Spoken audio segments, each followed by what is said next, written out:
January 23rd, and on the agenda today is we will be drilling, we'll be transfer drilling number 40 holes in the front spar of this wing, and then we will final size those out to a number 30, and then we'll get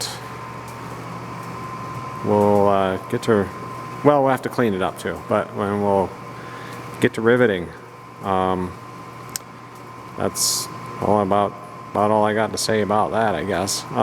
So we'll see what happens.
Got our leading edge holes transfer drilled, number 40, and now we're going to use this number 30 chucking reamer to final size these out to number 30, and we'll take out we're going to take out 4 rows of rivets all the way across, and we'll pull this skin back and deburr and clean this out.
We got done final sizing these up to a number 30. We started with the number 40 transfer drill.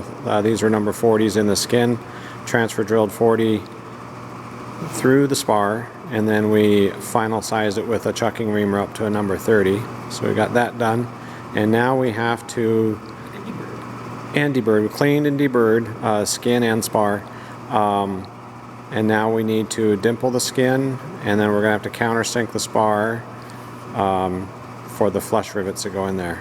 So using my Cleveland main squeeze squeezer, and I was just gonna show the part number for that dimple die. It's the DIE, what's that, CS4-4.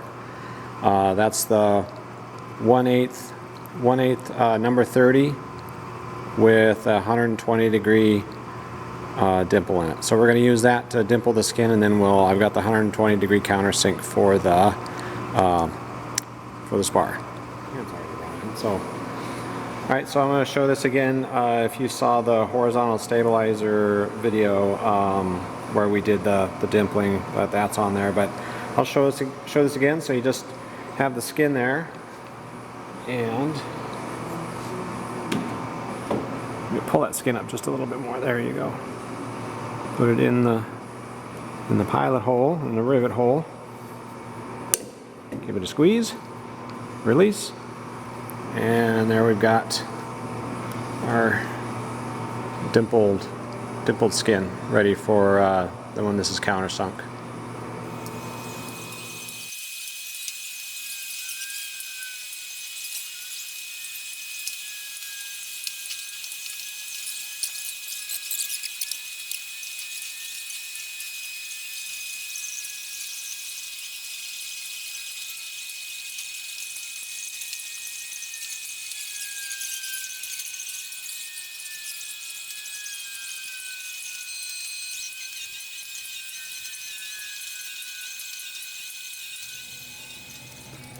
So we got all the holes dimpled on this skin here.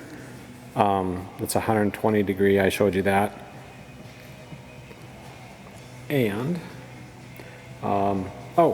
if you're curious, this leading edge, there's 103 holes across the front here. So now what we need to do next is we have to countersink this.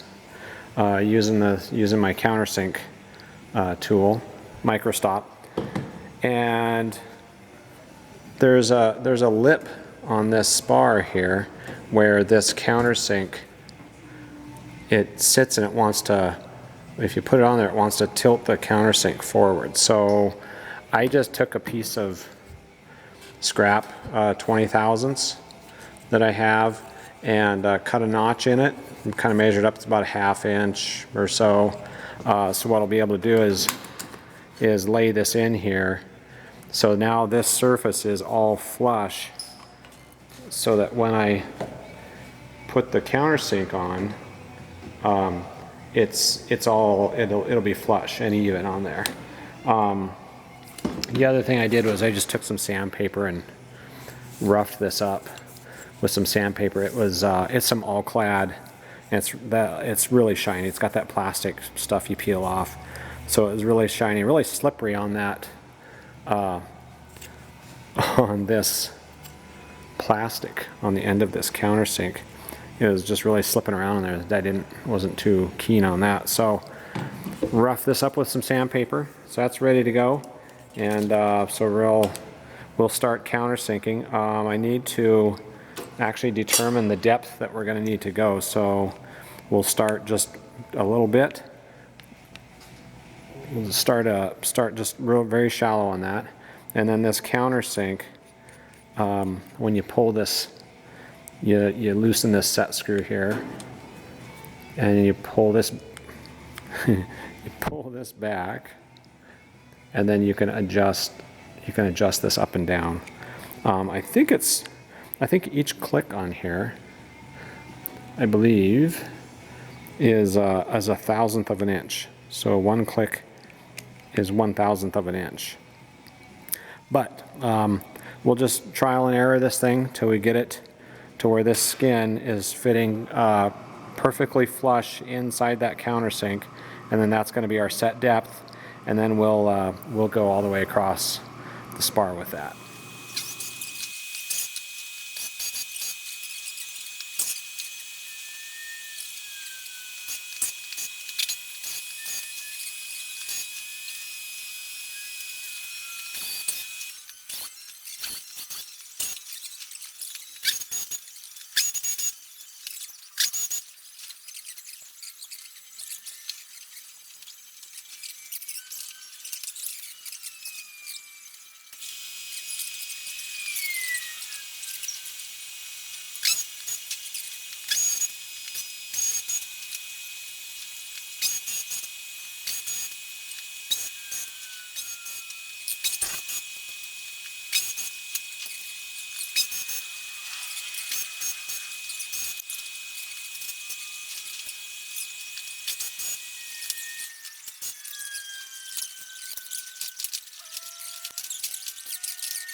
Well, we're done for the day up here, and we got everything prepped for riveting. Hopefully we'll start this up tomorrow with rivets. We did the dimple and countersink. We did the countersink on the spar. We dimpled this leading edge of this skin, and that came out pretty nice. Nice and flush against there.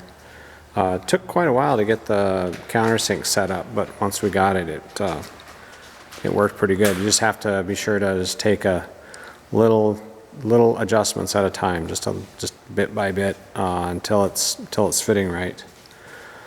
I got that done. We've got everything clecoed up. We've got our fuel tank supports clecoed in now for the top. That's each of these rows here are the fuel tank supports there.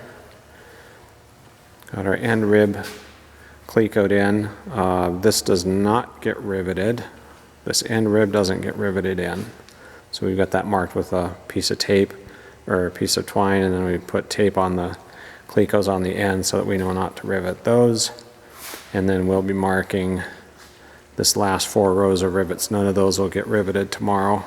Or well, when we get to that point, those won't get riveted because we still will have to transfer drill these number 40, ream them to a number 30, deburr all this stuff, clean it, deburr it, and then we'll rivet that part. But we're making progress. Looks kind of like a wing. We've got 400 clecos in there. If you're keeping score, there's 400 clecos in this wing right now. That's as many as we've got.